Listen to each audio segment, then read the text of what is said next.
რუსთავის მერი ტაეკვანდოში და ნიჩბოსნობაში ევროპის და მსოფლიო ჩემპიონატების პრიზიორებს შეხვდა. ნინო ლაცაბიძე მათ რუსთავის დელეგატთან ერთად სიმბოლური საჩუქრები გადასცა. საერთაშორისო ტურნირზე მიღწეული წარმატებისთვის 4-ვე სპორტსმენი რუსთავის მერისგან ყოველთვიურ სტიპენდიას გაზრდილი ოდენობით მიიღებს.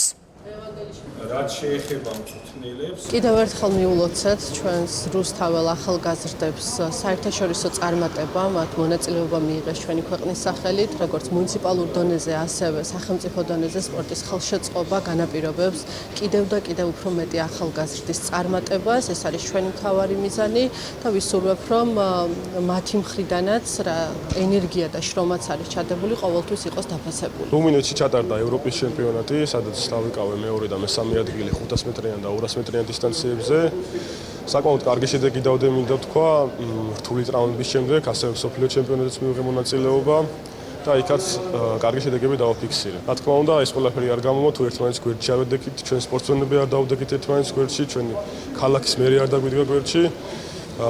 რასაც პრინციპში აკეთებენ, ძალიან კარგად გამოსით კიდევაც.